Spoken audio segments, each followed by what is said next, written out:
Welcome back, gamers. Today we're going to do a little bit of a less formal video, and I'm just going to kind of jump straight into the rundown on the Rogue Firelands boss guide.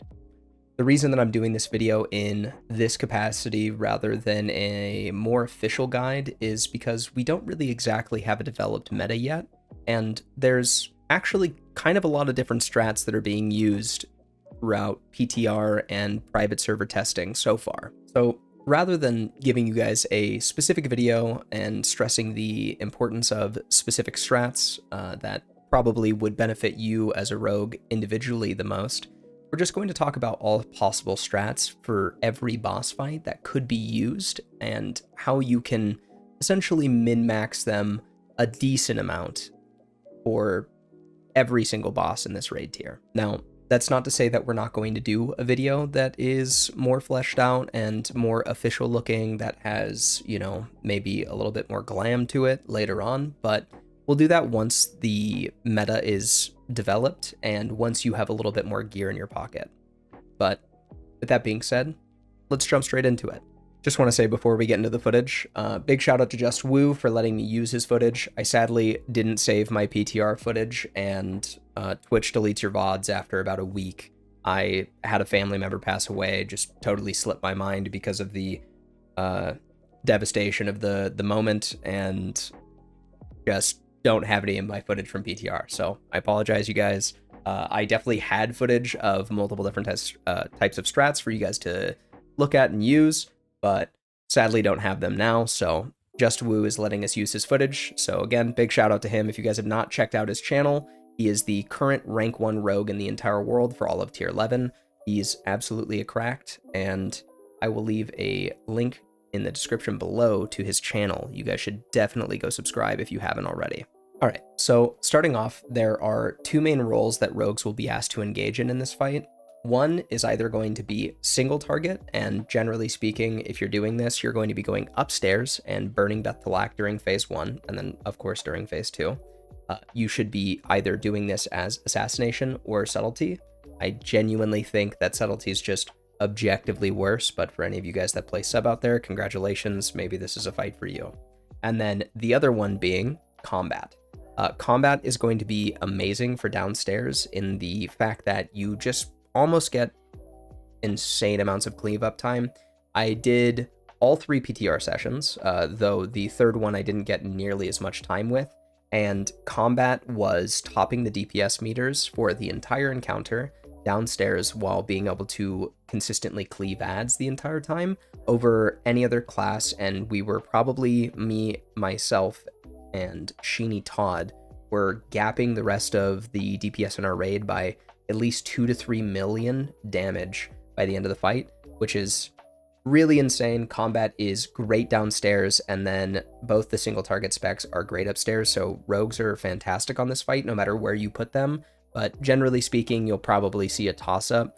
The two strats that people are currently using is either they're doing melee downstairs and having DK soak the little explosive spiders, or they're having all ranged downstairs and just burning them down with a lot of AoE DPS, or vice versa, where you send all ranged up top because of things like Warlock Demon Portal, or Carterize, or a bunch of other stuff. Dispersion, because they can get more uptime upstairs, and that usually ends up being slightly better currently because of the DPS profile that ranged DPS have with that extra uptime versus melee, but things could shift later on. We'll talk about both of them. Okay, so if you're playing Combat, this fight is going to be really simple. I'm not going to get too bogged down with the specifics because we have 7 bosses to go over in this video, and I really don't want to hit you with any minutia because, again, everything is subject to change. I know that's going to frustrate some people. I totally understand where you're coming from. Your kill times after 3 weeks are going to be drastically different than what they look like now, so anything that I say is just for first week prog and doesn't really have any bearing on what the rest of the raid tier is going to look like for you once you have gear in your pocket. So if you're playing downstairs, and this footage is for upstairs specifically, so not going to play that just yet, but if you're playing downstairs, the main thing that you need to focus on is really just getting cleave uptime. So whenever your tank is tanking one of the large ads, just make sure that whenever you can, you're getting Blade Flurry up with whatever spinner you can get near you, or another drone if there is a drone nearby, and just cleave, pop your cooldowns off cooldown, make sure that you're using your cooldowns effectively, right? Definitely save your Thistle Tea or your second pot for when Beth'tilac comes down during phase 2, but combat has a pretty good ease of use in this fight because their cooldowns are severely reduced whenever they get finishers, so you guys are just gonna not really have to worry about specific timing. I can almost guarantee if you're popping cooldowns off cooldown, you're probably going to have an Adrenaline Rush and Killing Spree for when Beth'tilac comes down at the very least, and maybe 2 depending on how early you guys get it to come down. I wish it was more specific than that.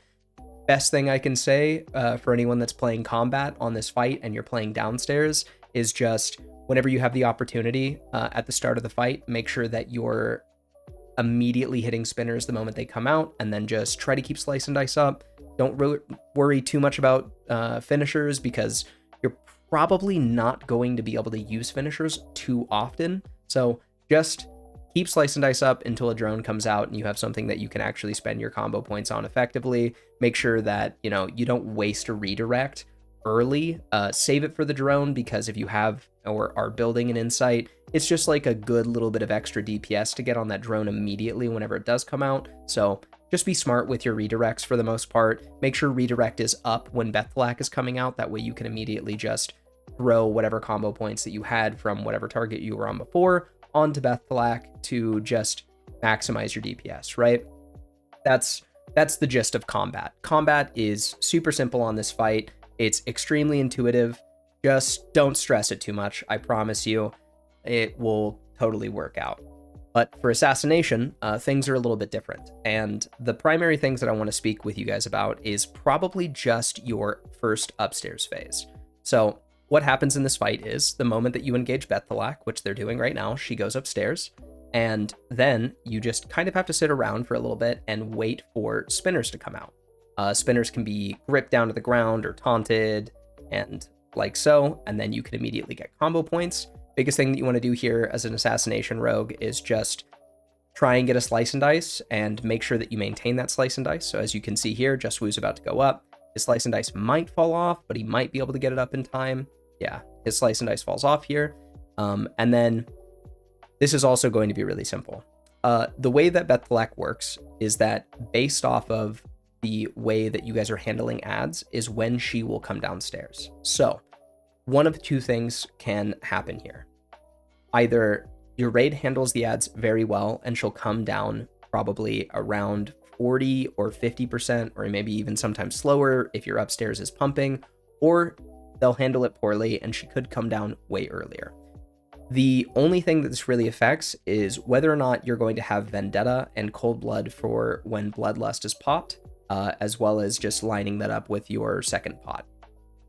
Generally speaking, out of all the testing that I did upstairs and out of all the footage I've watched with people like Justwoo, as well as Warstry and a few other people, it really just seems like the best thing to do here in terms of odds is probably popping Vendetta just off cooldown whenever you have the chance, which usually looks like the first time that you go up, the third time that you go up, and usually by the time that you have Vendetta and Cold Blood back up, the boss is downstairs. The alternative is that you hold your Vendetta for the second one rather than using it on the first one, but I think that that's just generally an uptime loss and probably not worth it, and more than likely is probably limiting the amount of total uses of Vendetta and Cold Blood that you're getting on any given time during these fights. So rather than getting too bogged down with the specifics on this one either, until the meta is more developed, it's probably just better that you try and make as much use of actual uptime on your cooldowns as humanly possible. So you guys will see here, the moment he goes upstairs, he ends up popping all of his cooldowns, getting a rupture on the boss, and then immediately just blasting the boss as much as humanly possible. I do want to mention a quick side note really quickly for anyone who's worried about the specifics of anything that I am skipping in this video. I did make a Firelands DPS guide that does give you pretty good insight into a lot of different tips and tricks that you can use week 1 during prog. The main one that I think that you guys are going to just want to pay attention to if you're trying to focus on either parsing or just maximizing your DPS is the trinket reset, so that your trinkets don't pop until you use your first Vendetta on Beth'tilac when you do go upstairs. Generally speaking, there's not really anything that's too crazy when you are going up and down stairs on this fight, besides just the trinket desync so that you can get it during your Vendettas, which, mind you, desyncing your trinkets on the first upstairs phase, which allows them to pop when you do pop your Vendetta, will make it so that they will also come back up during your third Vendetta. Outside of that, on this fight, the only thing that you really have to worry about is your third Vendetta may come with slight downtime, so make sure that whenever a spinner drops and you're allowed to go upstairs, try to be as fast as humanly possible getting upstairs so that you can limit the downtime on your second Vendetta. I've also got a list of the different ways that you can use alternate Vendettas, as well as how to maximize your vanishes to make sure that you're not losing out on this fight. From this point forward, though, it's fairly simple. All you really need to do is blast the boss as much as humanly possible. You'll go back downstairs, and when you do go back downstairs, the main thing that you want to be focusing on is just ensuring that you keep slice and dice up. So that probably looks like hitting a spinner every so often, making sure that you just hit a mutilate and then doing an envenom. That way it doesn't drop off. That way, when you do get back upstairs to go to Beth'tilac, you have an easier time just throwing a rupture up and getting back to single target DPSing the boss. The best thing that I can say outside of that you can really focus on is just making sure that whenever you are downstairs, if you're riding the line of the time in which you're about to go back upstairs, but your trinkets are about to come off cooldown and you've got a fresh slice and dice and you don't have to refresh, just try to not pop your trinkets whenever possible. That's about as good as it gets on this fight. This fight is probably not going to be counted on Warcraft logs just because it's really messy. Most of it is just pad damage, and you're not really going to have anything super crazy coming with this fight in terms of, equality, in terms of damage between different fights. Combat rogues are going to make your DPS look like crap on this fight.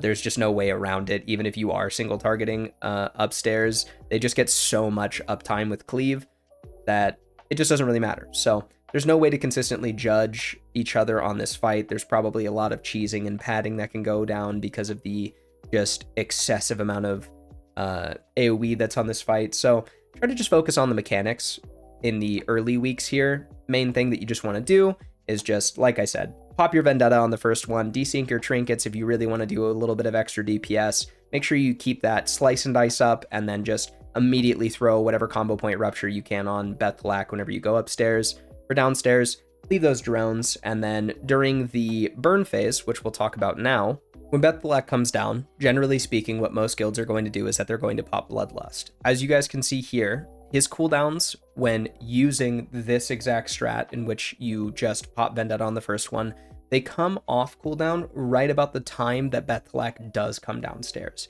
Now, if you use the alternate Vendetta, this probably, like I said, nets a loss in the amount of total Vendettas that you use, but as we speed up kills, there's probably going to be some arguments as to whether or not it's better to use Vendetta on the first or the second one, because you'll probably do less phases upstairs than you expect you will. So with that being said, everything just really comes down to the raid environment that you're in and everything, but phase 2 is fairly consistent in the fact that you're probably just going to pop Lust immediately and then just burn the boss. For us, we really just want to pop that Vendetta the moment we can if it's going to line up with the Bloodlust. If not, and you are only going to get one use of Vendetta during this phase, just make sure that you save it for 35%. It's really simple. You're just doing a lot more DPS during your backstab phase. So if you aren't going to get your Vendetta with a Bloodlust, just wait for 35%. Pop your second Vanish then as well, because it'll probably be off cooldown by then. And then just burn the boss. That's really the two avenues that you need to focus on, is just either Vendetta with Bloodlust or Vendetta at 35% and pump your cooldowns then. Make sure you pop your T as soon as humanly possible during phase 2. That way you just you know, get it on cooldown, especially if you guys are like doing fast clears. You're probably going to be the next boss really quickly, and then make sure to use your second pot with whatever your cooldowns are at the time. So that's about it. Pretty simple fight. Not really a lot going on here. I'm not going to talk about general mechanics for these fights because it's not really important, but we could do just like a brief overview. The broodlings blow up. Don't be near them. That's it. That's really about it. Talk to your tanks if you are downstairs as a combat rogue. Make sure that they're like trying to get spinners to you so that you can get extra cleave damage. That way you're just more effective. Really simple stuff on that. When you get fixated, pop sprint or evasion. Really simple stuff. And then for upstairs, it's really just cooldown management. There's nothing crazy. Don't die to smoldering devastation. This is a very simple fight for rogues. All right, now let's get into Shannox. Shannox is, I wish I could say that there was more to Shannox than this kind of just being a burn fight, but it really is just a burn fight. Generally speaking, the strat that's going to be used for this fight is that you're just going to pop Lust at the start. He's going to spawn traps. One of them is going to be a crystal prison trap. The other one is going to be an immolation trap. You need to dodge the crystal prison trap, otherwise you will be trapped inside of it and you'll have to get broken out. If you have an immolation trap, which you guys can see here on the screen, just try and hit it with a feint. You can dodge them if you want to dodge them. If your raid is trying to take less damage, that just means more movement. Even after the buffs to Firelands, we were just face tanking them, not only in my guild raids, but also in the GDKPs that I went to as well when I wasn't in my guild raids. So really simple fight. You're just going to pop your cooldowns off cooldown here, generally speaking, for, you know, subtlety, combat, and assassination. The only time in which you really want to focus on when you're popping your final set of CDs. For assassination, it's going to be if you're only going to get one more vendetta in the fight, you just want to make sure that you're popping that vendetta, your last vendetta at the very least, at sub 35%, along with your second pot, which we can see Wu just did here in the footage. So if you guys just want to pay attention to that, that's really all it takes for assassination. Same goes for combat. Last set of cooldowns, just make sure you've got a good insight rolling, pop your adrenaline rush and your killing spree at the appropriate time with a potion. And that's just about it. In terms of survivability, for immolation traps, if you guys are tanking them, just make sure whenever you can, you cloak them or feint them. If you get targeted by one of the dogs, make sure that you're popping evasion and running from it. That's pretty simple, very, very, very easy to deal with in general. There's also like a lot of strats that people can use to make sure that you can just kind of discount the dogs entirely. In the footage you just saw here, someone was literally just bubbled off of it and they just kept doing the fight. Shannox is really, really easy.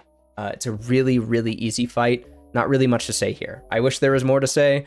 There's not much. I do still have a detailed guide inside of my Google Doc that I wrote for you guys. I think the only thing that I would say that really applies to every single spec on this fight is that if you're just trying to get 5 combo points on the boss before a pull, Subtlety obviously has no issues with this. It's really simple. All they need to do is just, you know, get some heals. But for combat and assassination, you could just, on the last trash back before this pull, make sure that you get a 5 combo point redirect into a random trash pack. And then as it's patrolling by, you just redirect those combo points from that previous trash pack onto a new one, and then wait the minute, and then take the combo points that you redirected from that trash, and then redirect it back to Shannox.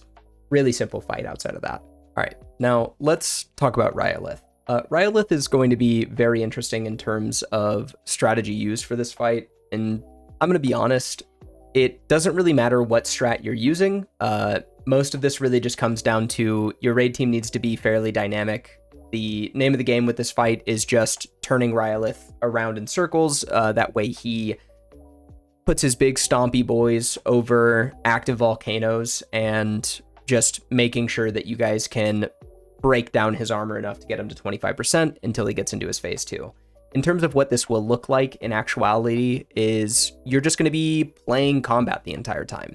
And when I say playing combat the entire time, I mean you should never be playing a different spec than combat on this fight. It makes absolutely no sense, and generally speaking, you're not really worth bringing if you're not willing to play combat on this fight. A lot of what I talk about in Cataclysm is that you need to be dynamic enough to understand that you have roles that you need to fill. So the way that this fight works is that the way that you turn Rhyolith is by hitting either his left or right foot.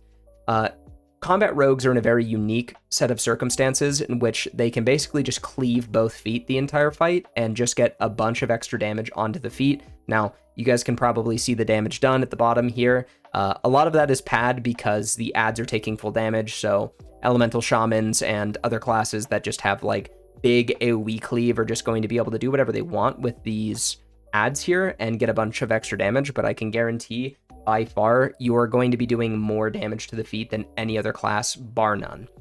Combat rogues are insane for left foot, right foot damage on this fight, and in terms of really the way that you would try and min-max this fight, as sad as it sounds, it really is just popping your cooldowns off of cooldown until you get to around this area in the fight. Let's say, you know, these feet are at 32% and you're getting pretty close to transitioning the boss. The only time in which you really want to pay attention to your cooldown rotation is just when this phase is about to come out. You want to make sure that you have Adrenaline Rush and Killing Spree available for this, and you just want to make sure that you're not griefing your cooldowns, because the damage that goes out during this phase is actually really ridiculous, but the boss dies really quickly so long as everyone is doing their DPS rotation properly.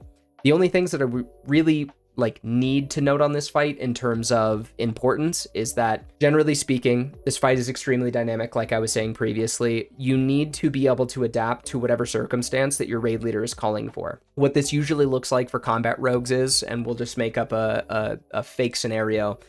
Let's say that Rhyolith is walking right down the center of the platform and your raid leader says, hey, active volcano to our right, we need to flip the boss right, and you're on the left foot. Sometimes you're going to have to hit a redirect and do tight swings and take all damage off of a certain foot and put it onto another foot, so make sure that you're making use of your redirects there. But outside of that, whenever you guys are doing slight turns and stuff like that, you really just need to focus on hitting whatever foot you're on, and if a full DPS stop is called for that foot, you just need to turn off Blade Flurry and potentially sometimes switch. That really just comes down to redirects. I feel really bad because I wish these fights had a little bit more meat on the bones for rogues, but our role in most of this raid is fairly simple. So the only things that I want to kind of add, this is something that I didn't get to test on PTR, just because for the sake of time, I didn't want to waste anyone's time with, holes that might end up wiping us. There is a potential that you can redirect combo points from Car onto Rhyolith's feet based off of the maximum range that redirect has versus when you engage the boss. Now, if I'm not mistaken, and people in the comments can be, can correct me if they want to, I'm pretty sure Rhyolith is a tripwire engagement boss, much like Kolagharn in Wrath of the Lich King. So if you get past that tripwire, and if he's not, then I'm totally wrong. If you can get past that tripwire without aggroing the boss, you can probably just redirect safely in stealth. If it's not like that and he has an aggro radius, then you can most certainly redirect in stealth and have absolutely no issues with that. So make sure you guys play around with that a little bit. Again, just for, the sake of efficiency during PTR, I didn't get to test this at all, but you really want to focus on that. Other actionable things that you can really focus on during this fight is just damage reduction. There's a lot of AoE damage that goes out during this fight at really any given time. I would say the only thing that's super deadly is the lava lines that spawn out of the volcanoes. Obviously, make sure that when they're traveling, they do about 45 to 50k damage. Don't get hit by those. I did have an attempt where I was taking some AoE damage and I got hit by just the line traveling through a volcano and I didn't see it, and that killed me. Make sure you pay attention to that, and then obviously don't get hit by it when it does activate. Really simple stuff in that realm. And then save your second pot for when you get to second phase. That's really easy there. And whenever you can, I guess if you're padding, though I don't think this will be focused or counted on logs, you're probably just going to want to try and pad onto the ads that don't have damage reduction so you can get a little bit of extra cleave DPS, I suppose.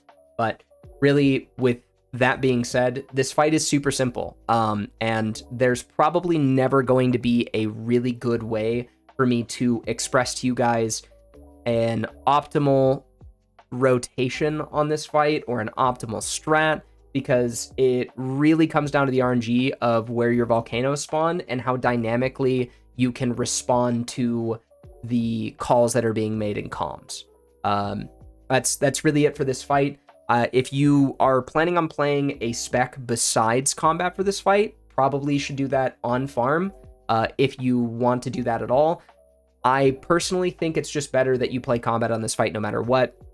Even if you don't have a good combat spec, it's just got so much value by comparison in phase 1 that I just don't really think it's worth it. But there could be some arguments that maybe, you know, for speed kills like later on in the phase, that getting that last 25% while playing Assassination or Subtlety or something could be really good. But generally speaking, Assassination is going to suck on this fight with the 1 minute cooldown on redirect and a lot of your energy regeneration coming from things like Rupture. Target swapping's never super friendly for you. And if I'm saying that about, you know, Assassination, it's far worse as Subtlety, because Subtlety is a much worse spec even than Assassination at target swapping. So generally speaking, probably just better to take the L and play combat on this fight no matter what. All right, so let's talk about Alysrazor. Firstly, before we get into the actual fight, I just want to talk about what specs you should play on this fight. I think the 2 best specs for this fight, depending on what role you're playing, is either going to be combat for downstairs and then Assassination for upstairs. I think Subtlety is super viable, but it probably won't end up doing as much DPS because during Fiery Vortex, you can't backstab very consistently, which just makes Assassination better for like raw uptime, which is sad to say, but Subtlety just won't be as great during that very specific area of the fight. Not that you're going to be losing a ton of DPS by playing Subtlety, and I imagine that Subtlety benefits just as well as Assassination from the haste buff that you get from going in the air. I think generally speaking, Assassination will probably be king for upstairs on this fight. But let's talk about downstairs first. So the main thing that you need to focus on if you haven't done any PTR testing or you don't know anything about this fight is that Druids of the Flame are going to spawn, and there's really only 2 mechanics to them. And this is the only thing that you as a downstairs player need to focus on outside of maybe just worm placements and voracious hatchlings so that you don't get random cleaves or anything like that. Druids of the Flame do a interruptible ability, which I'm pretty sure is called like basically a fireball. I can't remember the name of it off the top of my head, but yeah, it's basically a fireball. And you just kick it. The other thing that they do is a ability called Brushfire. Brushfire is this like traveling fireball that lands on the ground after it's cast, and it goes out in whatever direction it was cast by the Druid of Flame. All you need to do for both of these abilities, like I said, you interrupt the fireball, and then if your raid needs it, if they're like a little bit less salient and not paying as close attention as they should be, you can just stun Druids of the Flame for the brush fires to make sure, you know, that your raid takes less damage. Outside of that, downstairs is immensely easy. All you have to do is dodge these meteors whenever they're traveling around the room. Don't get hit by the lava worm fire breath, and then don't get cleaved by a voracious hatchling. Voracious hatchlings basically get killed by the tanks almost entirely by themselves. Whenever you have an extra moment to DPS them, though, if you guys kill your Druid of the Flame quickly, just go ahead and do that. That's really all it is. It's very simple. This boss is really easy in essence, so long as individual players don't get bogged down during this phase right here, which is Fiery Vortex. So long as you guys just dodge the tornadoes and don't lose half your raid during this, it's basically a free kill. This is usually what ends up killing people, is the Fiery Vortex and just doing the dance. As you can see here, there's like a few people dead already. And these are really good players, so, you know, it can happen to anyone sometimes if you're not paying close attention. But the moment you kind of get the dance down with the tornadoes, this fight's extremely easy. Now, in terms of upstairs, we'll just talk about cooldown management, because that's going to be the primary thing that you need to focus on. Generally speaking, you just want to pop Vanish like the moment overkill comes up off, the moment overkill fades, you want to pop Vanish instantly. The reason for this is because that haste is going to be essentially nullified, and Garrote really just becomes a DPS cooldown rather than a tool to increase your energy. And even though that's not really a lot of damage, just use Vanish whenever you want. Obviously, try to have a Vanish up for when Fiery Vortex ends, so maybe you pop it right when Overkill fades, and you're probably getting your first buff at that point, and then you immediately, just hold until Fiery Vortex ends and you're in the DPS phase, so that extra bleed damage is, benefiting from the extra damage that Alysrazor takes when she's unconscious. Outside of that, there is a specific moment in which you want to be popping Vendetta, which is right about this mark. So not at the 4 buff mark, the 4 stack on your buff, but you want to be popping it at the 3 stacks on your buff marker. What this does is that right around the time Fiery Vortex ends is when this lines up perfectly. So if you pop your Vendetta here, you're getting the benefit of the haste buff, so you're doing like just way more damage, even though it's not nearly as much as you would at 25 stacks. You're still benefiting from that extra bit of haste that you can, and as you're ramping stacks, you'll be using Vendetta during that rather than using your Vendetta right at the start of the fight and losing a little bit of DPS because you just popped it too early. So you want to wait till the roughly 3 stack mark, and then by the time Fiery Vortex goes out, if you can see here, it's about 3 minutes and 24 seconds on the counter here at 2 stacks. When you pop at 3 stacks, Vendetta will come up the very moment that Fiery Vortex ends, and then the boss goes into their DPS cooldown phase, at which point you guys will have full stacks, you'll be at 25 stacks, you'll have the extra damage buff from Alysrazor, and then you'll also have the crit buff, which means that you're going to be able to culminate all these things with Lust, your second trinket, Garrote for that extra bleed damage, and then all of your cooldowns, and just make a ton of extra DPS out of just aligning all of these things properly. The other thing that I do want to say is that if you offset your trinkets at the 50-second mark, essentially, so what you want to ask for is a 60-second pull timer, and your 75-second trinkets, you want to reset them at the 50-second mark. This will make sure that they go off with your first use of Vendetta, and then because of this, it will also make sure that they go off right at the exact time that you are lusting during the unconscious phase, which makes just for an absolute blaster on DPS. So that'll be fantastic. Make sure that you try to line that up if you have the opportunity to do so. And then lastly, the thing that I want to talk about, and again, all of these things can be applied for Subtlety. Subtlety is just, their cooldown is 1 minute versus 2 minutes, right? So literally it's just, you pop it at 3 stacks and you're going to get way more uses of Shadow Dance than you would, or not way more, but just double the amount of uses of Shadow Dance than you would with anything else. You also don't need to use the backstab glyph, so you could probably just get away with using the Shadow Dance glyph if you wanted, and just pump extra DPS like that as Subtlety. The last thing to mention is that you want to get rid of the backstab glyph, because backstab is just not really going to benefit either Subtlety or Assassination on this fight. You have so much haste at any given time while you're upstairs that you're just better off using another glyph. So Shadow Dance glyph would be a good idea.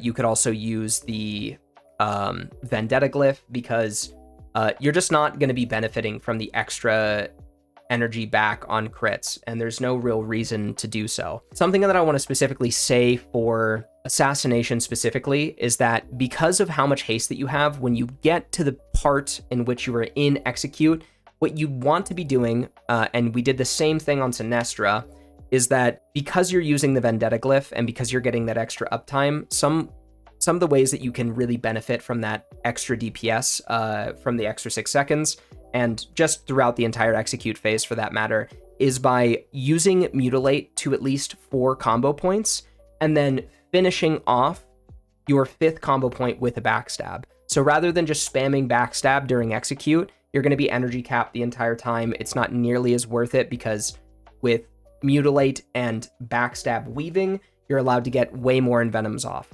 The only reason that we care about clipping Envenom is because we're usually energy starved, and in the areas in which we're not, we really just want to spam we really just want to spam Envenom. The reason for this is because when we don't have to worry about Envenom falling off and we're in an energy surplus, there's no reason that we shouldn't be taking advantage of the extra damage that we would gain, and any energy unspent, especially when you're capped, means that you're not generating energy at all, is a DPS loss. So whenever you have a crazy haste buff like this on Alysrazor or fights like Sinestra, or, you know, you popped Lust and you're a troll and you have all of your cooldowns rolling at the start of a fight, you just send Envenoms as much as humanly possible and just pump DPS. Really, really simple stuff there. Outside of that, this fight's really simple. Only thing that you really need to focus on is just dodging the tornadoes. Dodging the tornadoes is going to be much easier than people make it look. Essentially, all you need to do is make a figure eight. There is probably some tech to stay in the air during firestorms. We floated around the idea of putting rogues up there with beacons. Mages can ice block it. Rogues could probably get away with using Cloak of Shadows for one, and then just sitting on Alysrazor, using Feint, and then just having a beacon on them to get extra DPS. Probably not something that you're going to look towards during Prog, but definitely something worth checking out after Prog is over. So, you know, maybe talk to your Paladin. This fight's not super healing intensive outside of the right after the burn phase here. There's a lot of AoE damage that goes out, but they can swap their beacon during this time. That's not really a big deal. Before now, healing is not super duper intensive on this fight. So maybe just talk to a Paladin, see if you can get a beacon, pump some extra DPS once this boss is on farm, and yeah, have a blast. It's a really simple fight. It's a really, really simple fight once again for the rogues. Okay, and now we're on to Baleroc. Baleroc is probably going to be the most complicated fight out of any of them for the melee. And by the most complicated, I mean this is just another really easy and dumb fight for rogues. I feel super dorky with these videos and the redundancy in them, because it seems like rogues just never have to do much. But this fight's going to be super simple. There's really only two things that you as a rogue need to pay attention to on this fight. We'll talk about the mechanics first, and then we'll just talk about the general boss fight itself after. The two mechanics that you need to pay attention to are the shadow crystals that will spawn. They're purple crystals. You guys will get to see them throughout the fight. There's one of two ways to handle this. There's either all of the melee just dogpile the crystal, and you take one stack and then you move far away from it, and then you come back in, take one stack, move back out. Or you can do a dedicated soaker stack, which essentially just means there are 25 stacks per crystal. You and one other melee would split those up and you would soak them. You can't cloak it, so the easiest way to do this is just when you get to the later stacks, around 7 or 8 stacks, you just pop Feint.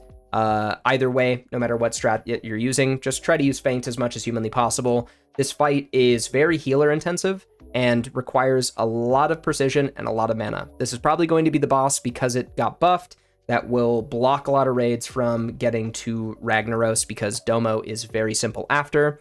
But outside of that, the only other mechanic is Countdown. Countdown is a beam that connects you and one other player to one another. Essentially, this only, I think it happens every 45 seconds if I'm not mistaken. All that's going to happen here, and it really depends on your guild strategy, but the safest way to do this is just, if you get connected to a ranged player, they just come into melee and you move away from the melee group that you're in. The way that we were doing this in my guild is that we just had everyone stand on the left foot, and then if you got Countdown, you went to the right foot. The person in range just goes to the right foot, breaks off their Countdown, and then goes back out to range. But the way Countdown works is that you have 8 seconds to get within 4 yards, if I'm not mistaken. I think it's 4 yards, might be 4 meters. I can't remember. 4 meters would be ridiculous, so I think it's safe to say we'll go with yards, just to get rid of the debuff. Otherwise, the entire raid explodes. It's a pretty harsh debuff, but, you know, very easy mechanic in reality. The only hard thing to deal with is just the person who is coming into melee with you has the potential of getting the Tormented debuff, which is what you get when you break your soaking from the shadow crystal that spawns. The way that you deal with this after they buffed the range on it is just pray to God they don't get it. We were just kind of doing like rocket boot drive-bys and just hoping for the best. Sometimes it works, sometimes it doesn't. I hope Blizzard changes that because it's really annoying. But if they don't, this fight's really simple outside of that. It's actually just a burn DPS boss. It's extremely simple. The only thing that you really need to do is just pop all your cooldowns at the start. Everyone always lusts at the start on this fight. It's about a 5 to 7 minute cooldown or fight length. So generally speaking, you just want to plan around your cooldowns. We have an entire guide inside my Discord that's written down that'll tell you exactly how to plan your cooldowns accordingly if you're playing Assassination. I will let you guys know. That was countdown right there, by the way. That I only wrote these guides for the optimal spec because I'm not doing this holistically for every spec currently. I'm only doing this for what is considered the most optimal for Prog, which is kind of the main purpose of this fight. So the way that they're doing this is that they're having dedicated soakers, but if you guys were doing this in a manner that's just, you don't want to dedicate soakers to it, basically the melee just move in and out, and you just take one stack and then you leave and then you come back and take a stack, and you literally are just strafing left and right the entire fight, back and forth, and then just doing your countdowns and then going back to DPSing. It's a very simple and easy fight for rogues, just melee in general. This is actually a very mechanic heavy fight for range specifically most of the time, but if you're doing the melee weave, it's really easy, and if you're soaking as a rogue, which if you don't have enough Death Knights, you would be, but if you have a bunch of Death Knights, tell your raid leader to not put you on that assignment. Death Knights get so much runic power from soaking, it's way better on them. So, yeah, that's about it for this fight. Generally speaking, just if you're playing Assassination, what you want to do is just pop Vendetta, off cooldown, and then every 2 minutes thereafter, try and line your second Vanish up with a cooldown whenever you can, which will probably be your third Vendetta, and then your second Vendetta, and then just whenever you pop your second pot really comes down to whenever you're at the sub 35% marker and it lines up with trinkets pretty well, and you blast. Same goes for Subtlety in that exact area. You're just gonna literally pop your second pot with Shadow Dance, and whenever Vanish is up, because it's a pretty good cooldown, and then just make sure preparation's up so that you're getting Find Weakness for the entire duration of your second pot. Besides that, I think that's about it. Combat, you kind of just pop cooldowns off cooldown, make sure that you have a good insight lined up. It's a really simple fight. Like I said, it's just very mechanic focused for the ranged, and really easy for the melee. Just try your best if you are doing the strafe strat to always pop feint whenever you are strafing in, because this fight unironically is insanely healer intensive in 372 loot.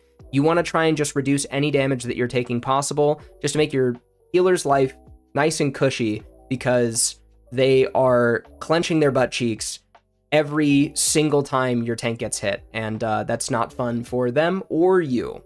So yeah, really simple fight. I actually like this fight a lot just because it's a raw DPS fight where there's like a little bit of min-max with trying to figure out, the soaking mechanics, but once you've got that down, it's really, really simple for us. So another brain dead fight where you just get to shut off and go on autopilot, which is great for me. So now we're finally at Domo. There's two things that I want to mention before we talk about the mechanics for this fight that I think are more important than most things. The first one is that a lot of people online and a lot of suggestions that you're going to get from people is mainly going to be suggesting that you play combat on this fight. Though I do think that there's a ton of validity to you playing combat, I think it comes with a set of circumstances. Those circumstances are, during the cat phase, the boss ads are not dying fast. If they are dying substantially fast, they do like very little damage. Mechanically speaking, they're basically a nothing burger. If they're dying really fast and you have like multiple rogues in your raid, or you have a ton of cleave and you don't even need to use Blade Flurry on them and it's just like a waste, any extra damage lost on the boss because of the slower energy regen from Blade Flurry is time and DPS not spent killing the boss and making the fight last longer. So I think the reality is that if your raid is very proficient at killing and cleaving the adds down naturally with passive cleave or just like dots and, warrior cleave or whatever it may be, right? There's not a good argument for you to play combat. And if that's the case, you should either be playing Assassination or Subtlety. I think Assassination's just, again, better on this fight. But, that's for you to decide. I'm not trying to rain on anyone's fun. Now that we got that out of the way, this fight's really simple. There's two main strategies that guilds use, and I'll talk about those first, and then we'll just talk about DPS rotations. The two main strategies that people use is either the flip-flop strategy, which is what I'm personally coining that. It's probably has a much cooler name, in which you just switch the boss back and forth between Scorpion and Cat a ton, and you end up taking all of the mechanics to the face constantly. You're never going to keep a concentration buff this way, and the boss is going to take 9 minutes to kill, but the boss will die. It's very simple. This fight's not very healer intensive, so it's not like really a big deal. Essentially, you're just gonna swap the boss between Cat and Scorpion a whole bunch, and lose your concentration buff, which is this bar right on the screen that you're seeing here, over and over again, but the boss will die. The other strat is that you do 2 Flaming Scythes, and then you swap the boss back into Cat form, and then you do 7 cats or 6 cats, depending on your raid's proficiency, and then you just ping pong back and forth between that. As the fight goes on, more mechanics spawn when you swap between phases. So for when you're swapping from Cat to Scorpion, you'll get Burning Seeds. When you're swapping from Scorpion to Cat, you'll get Flaming Orbs, I think, or Burning Orbs, I think is what they're called. Range deal with Burning Orbs, or sometimes your tanks can deal with Burning Orbs, your healers can deal with Burning Orbs. Those are the Burning Orbs right there. And then as far as Burning Seeds go, essentially what happens is that every single player in your raid gets a debuff called Burning Seed. They all spawn at different debuff times. So essentially what happens is that whenever its duration goes up, there's an explosion. If that explosion hits other people and you take any form of damage, then your concentration goes away. So the way that the raid deals with this is that they just have, whoever's closest to their debuff falling off, they pop a speed boost, and then they immediately just run out of the raid stack, explode all on their own. They lose their own concentration buff and then call it a day. But there's a really good way to mitigate this. So I will try and show you guys here. Let me pull it up really quick. This is the start of the clip. You guys will see that they're all deciding to stack up here, which means that they're about to transition from Cat into Scorpion. When he comes out of Cat form, he will cast a stun for a moment. So at the very end of this fight is the first time that they end up actually getting Burning Seeds.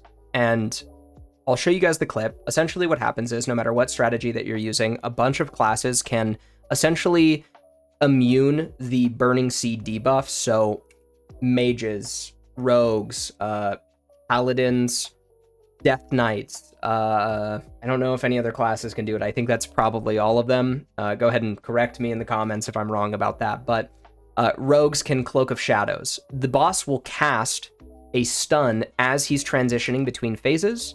And you guys will see this. They're about to stack up here. Okay, so this is the stun right here, and it's at 2 seconds. But this cast is slightly delayed by like 0.2 seconds or something like that. So you have to be a little quick on the trigger. But the moment that Searing Seeds goes out, this is where the stun ends. You pop Cloak here, and you won't get the debuff. Now, if half of your raid's doing this, then your likelihood of losing concentration is very minimal. So you guys will see here, he lost his concentration buff. That's because he took damage. That's because someone blew up on the raid. Now, if you die with Searing Seed, because someone else hits you with Searing Seed, it creates a chain effect. So Yata's here died, right? And then he lost his concentration buff. But if you pop Cloak of Shadows, you will immune the debuff entirely, and you won't even have to leave. And everyone who has it will just leave naturally as to not screw you out of your concentration buff. So this allows you to get way more DPS out of this fight, and then also entirely nullify one of the main mechanics of the fight. You can do this almost every single time if you're doing the natural phase transitions, and even in the event that you get lucky and you get like a short timer on your next Searing Seed or something like that, all you have to do is just sprint out in the range. I will make the comment that you never want a nitro boost on this fight, just for the small chance that you get a the small chance that you get like a rocket fuel leak or something like that. Not that it really matters if you're booting out, but you just want to really limit the downtime that you have on concentration at any given time. Now, in terms of cooldowns, we'll just back the fight up and we'll just watch this over again. Essentially what you want to do is that at the start of this fight, you really just want to wait until the concentration bar has filled up entirely before you decide that you are going to pop your cooldowns. Any downtime that you would get from popping something like Adrenaline Rush or Vendetta or Shadow Dance, not at the start of the fight, but waiting for concentration, you're gaining in 100% extra damage with your cooldown. So, you know, I'm not a mathematician by any capacity, but I feel like that's a pretty easy thing for anybody to understand. So just make sure that you're saving your cooldowns until you get 100% concentration. The only other thing that I would say is really important for this fight, again, it's just your second pot timer. Just do not waste a Vendetta or an Adrenaline Rush or a Shadow Dance or a Killing Spree with phase transitions. Essentially, just make sure that you're planning ahead of time. Whenever you're using your second pot, you really just want to not rip a Vendetta off cooldown if you're about to phase transition and you're soaking a Flame Scythe. If that means that you're losing that, you know, application of Vendetta entirely and there's no way that you would have concentration, by all means, uptime is uptime. And this goes for any cooldown in the same capacity, but, you know, really just try to plan your cooldowns around your concentration uptime. If you know for a fact that you're going to lose concentration because of the type of strategy that you're using on this boss, it's better to just hold it if that means that you're still going to get a use of it before the fight ends. So, you know, plan accordingly. This fight is extremely easy. That's literally the only mechanic that you need to worry about. If you are doing this after prog and you're on farm, you should essentially never take damage on this fight, which means no worrying about feint. There's no worrying about, you know, any form of damage. If you're cloaking your Searing Seeds properly, you will take no damage if you're doing this properly. Dodge the circles from the cat phase so that you're not taking any damage from that.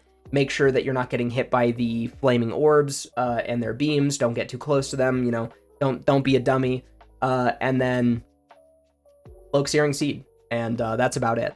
The last thing that I really want to mention about this fight is that you can redirect off of the Druids of the Flame right before Majordomo comes out. You've got about a 2-second window from the time that those Druids of the Flame come out and that he finishes his RP to redirect. Otherwise, if you're really trying to min-max this boss, you guys could like pull a trash pack and redirect it in Narnia back at the beginning of the raid, and then just transfer your combo points over to Domo from that point. But that's super obnoxious, so you must be in a parsing guild if you're doing that. But it is something that you can do. So Lust will definitely go out on the exact moment that you guys get 100% concentration near the beginning of the fight. You can definitely offset your trinkets. It's just I'm a little shaky on the time, if I'm being honest. I would say that you want to ask for a 60-second pull timer and then probably reset them at around 50 seconds to have your trinkets come off cooldown with your concentration hitting 100%. Now, with that being said, same exact rule applies, right?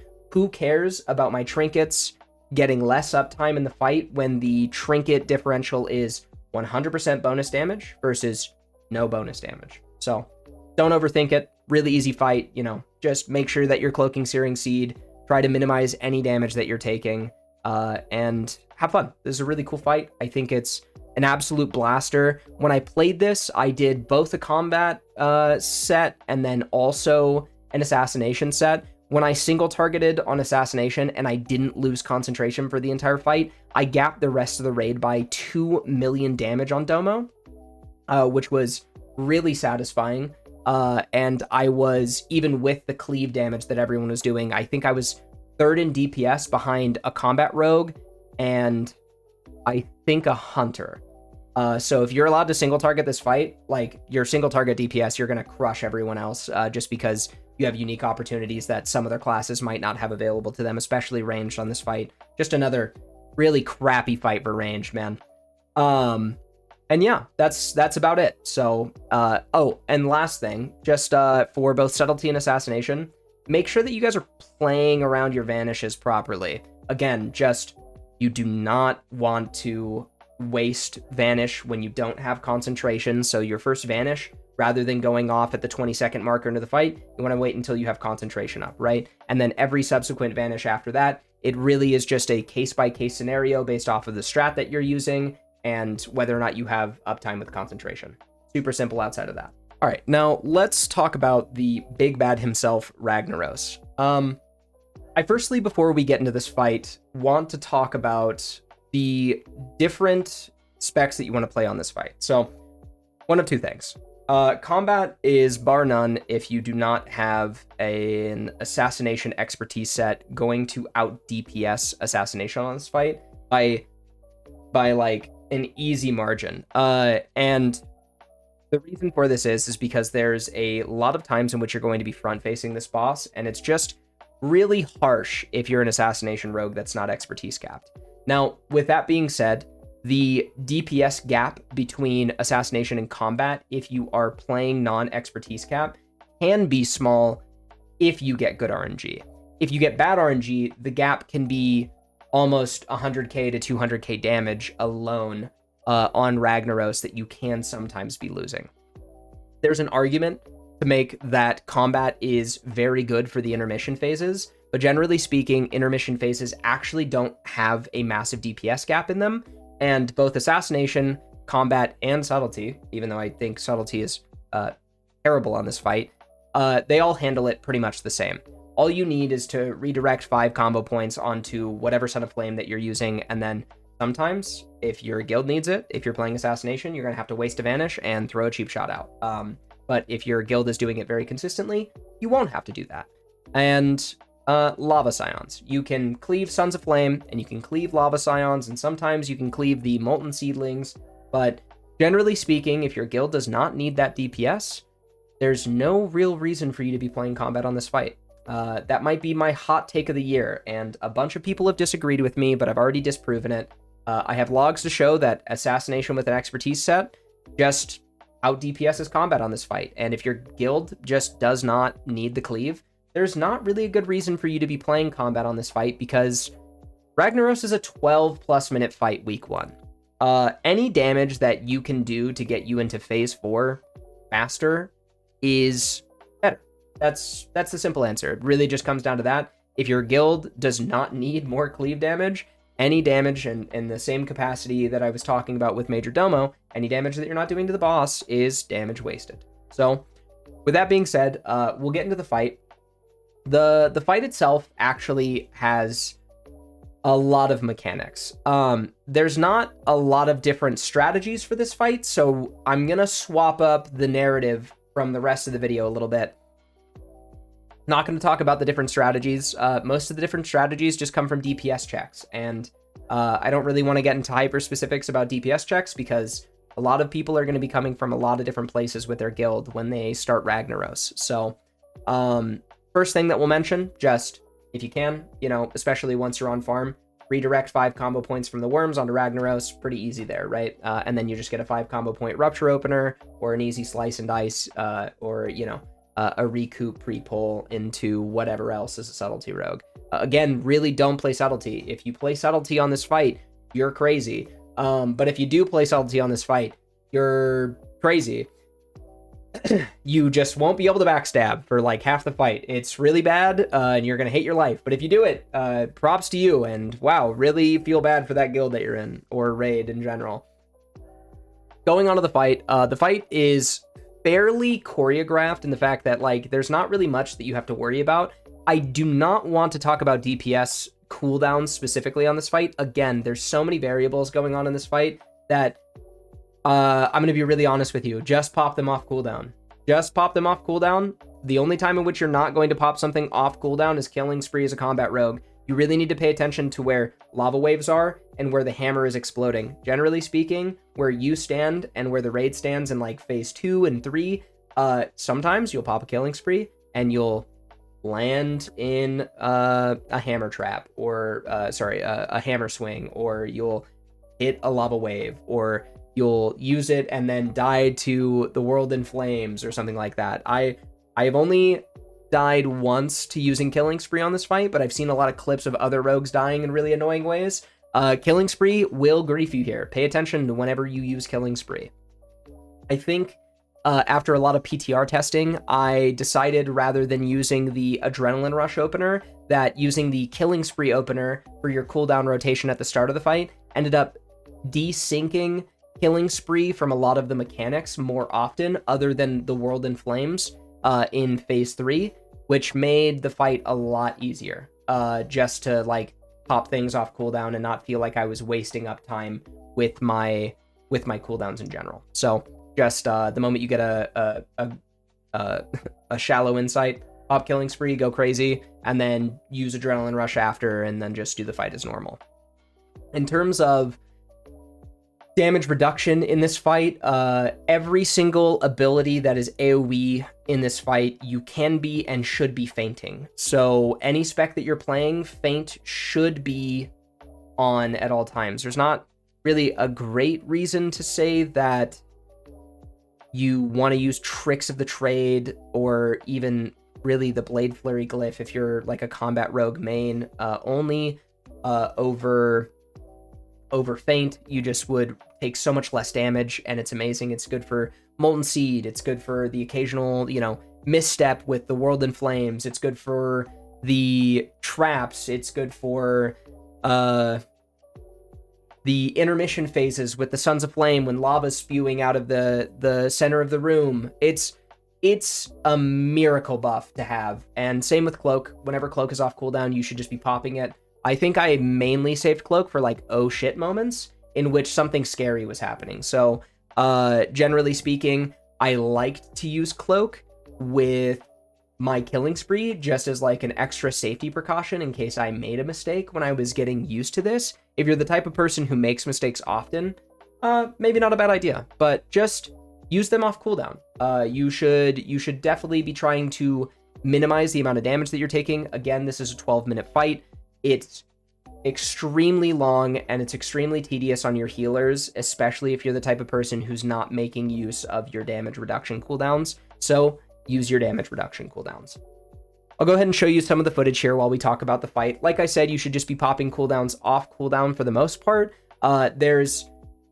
There's a lot of different strategies that people like to use, and I think the only thing that I'll mention is that if your guild is proficient enough to make it so that you wouldn't get use of a second Vendetta before 70% hits and you go into the intermission, you should be holding that Vendetta until after.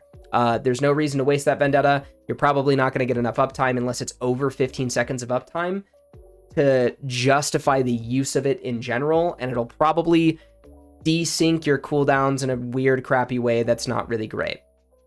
So make sure that you're paying attention to that. Whenever that knockback goes out, you can definitely just be spamming feint here.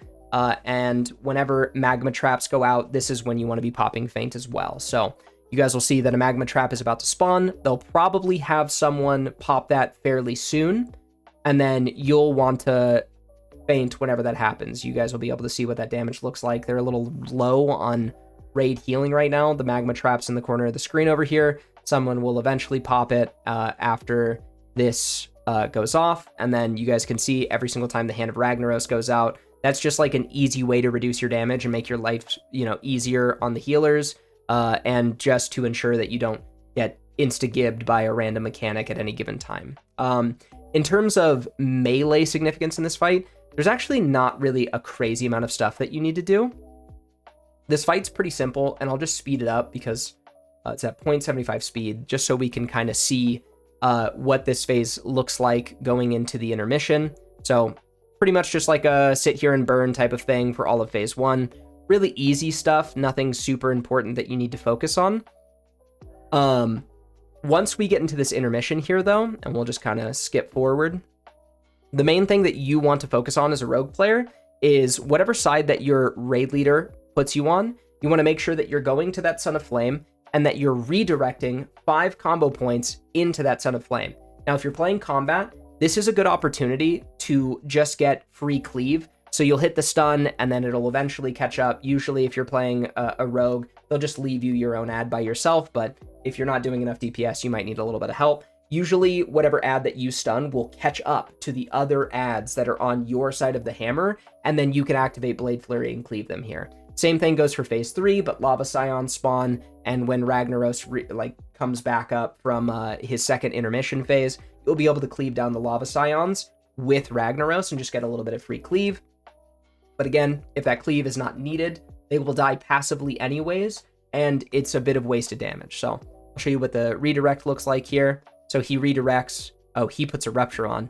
I wouldn't do that, but if your raid is super safe, the moment they get below 50% HP, they walk at a snail's pace, so it's not really a big deal. You could also feint here to deal with those lava bolts that I was talking about that just, make you take less damage. And then this is phase 2. So now we're looking at Molten Seeds. Molten Seeds are popping here. This is Molten Inferno. They're going to explode. You want to pop Feint here. Popping Feint here will make you take so much less damage, and we'll see if he pops it. Yeah, so it looks like he pops Feint, and he barely takes any damage whatsoever, which is great. You can see the people who were out of position, they just die automatically without a cooldown.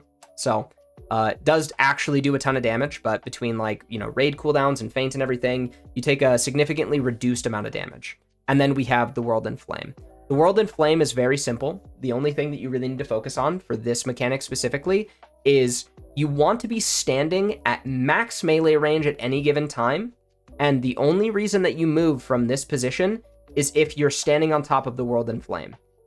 You're never going to move from position 1 or position 2. You just want to sit in that midline, and if it goes position 2, you move slightly into position 1, and if it goes position 1, you go slightly into position 2.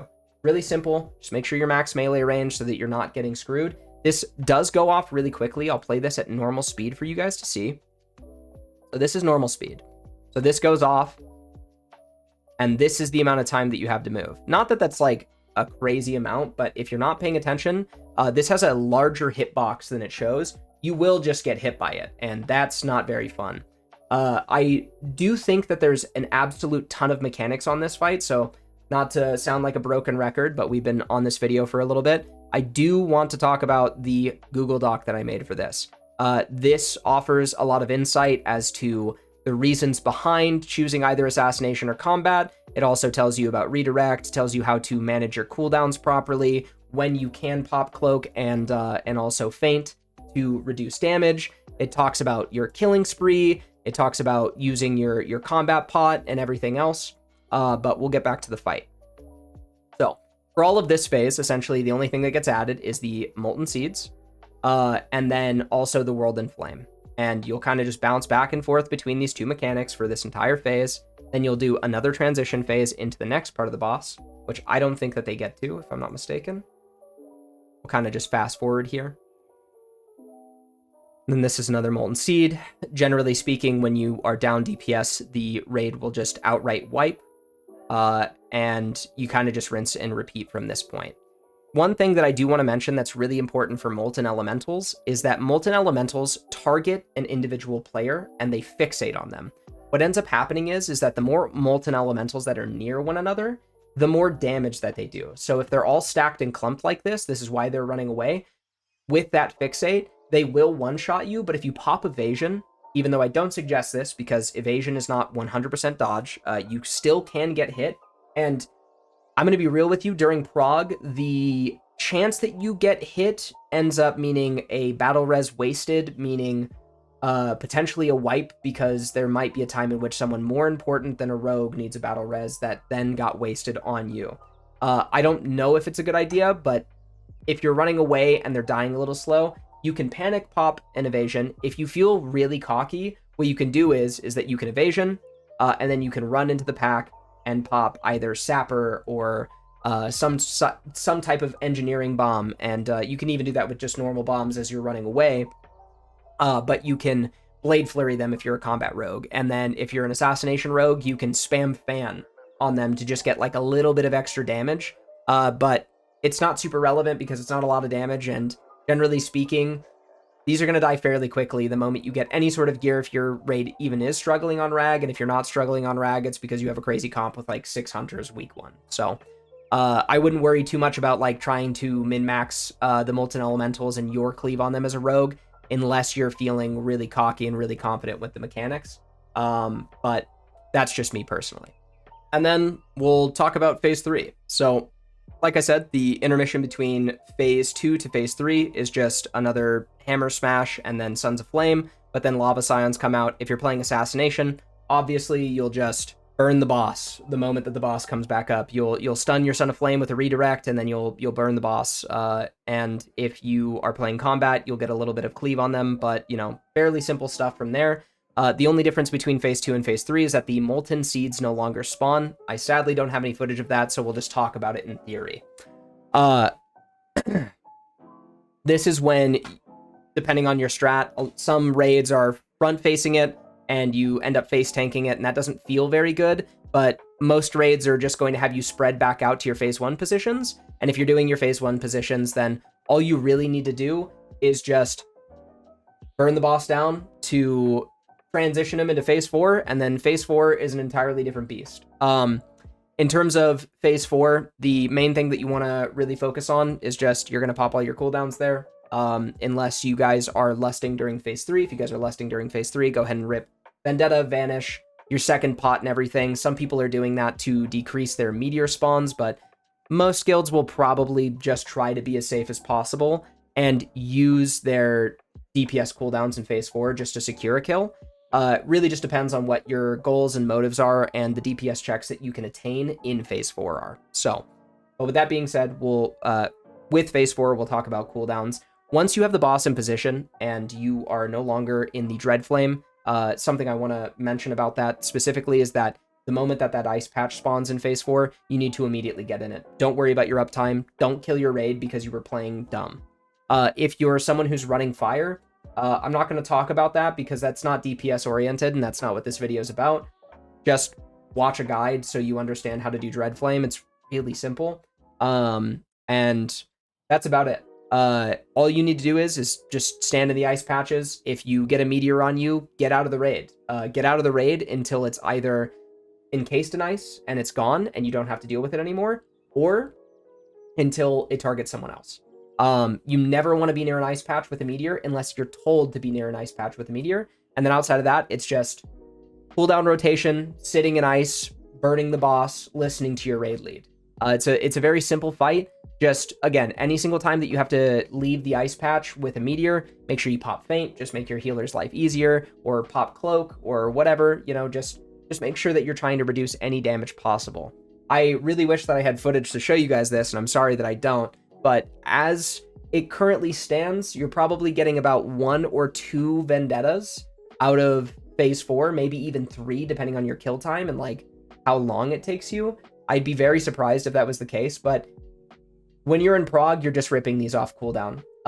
During Prague, the only thing that matters is getting the boss down, and once you have this on farm, we'll be putting out another video that tells you exactly how to line those up with, you know, semi-optimal kill times and a lot more concrete evidence about what the raid kill times are going to look like on any given boss with a bit of gear under our belts. So until that happens, though, just main focus. Pop your cooldowns whenever you have the opportunity to. If you're going to lose uptime on those cooldowns because of a phase transition for, you know, any of the transitionary phases, just save them unless you're going to get, you know, like 15 plus seconds of uptime with a Vendetta, or, you know, if you're going to get full uptime with an AR, you could probably squeeze one in. Killing Spree's not such a big deal. You could use that really whenever you want. For Subtlety, if you're playing Subtlety, again, please don't. You just want to make sure that you're getting full uptime on Find a Weakness. So really simple stuff for the most part. I do, again, want to just give Just Woo a shout out. He did an absolute number for me, just allowing me to use his footage. And I, again, am so sorry that this is so poorly put together. I just felt really bad about not giving you guys any sort of heads up on how to do any of the boss fights. My life is starting to cool down now. and things are starting to get a little bit better. So we'll release, after a few weeks and some gear under our belts, an official video that actually has a little bit of production quality to it, maybe, and is way more specific and tells you exactly when to do everything, so you can basically just turn your brain off and, you know, your raid leader pats you on the back or whatever for not sucking at the game like the rest of your guildies. So with that being said, guys, I really hope that you enjoyed the video. Thank you so much for watching, and until next time, peace out. And I almost forgot. Make sure to join the Discord, please, please. Also, go subscribe to Just Woo. All right, subscribe to my channel if you haven't subscribed to my channel. I would really appreciate that. That'd be really cool of you. Be really cool of you. I make videos like not very often because the content's super dry in Cataclysm, but you should do that. You should do that. And I also have an entire written guide inside my Discord, as well as multiple weak auras that I have worked on alongside a bunch of other really great rogues or just content creators in the community that will help you pump DPS. So make sure you join the Discord, check out the weak auras, check out the guides, and I'll see you on the next one.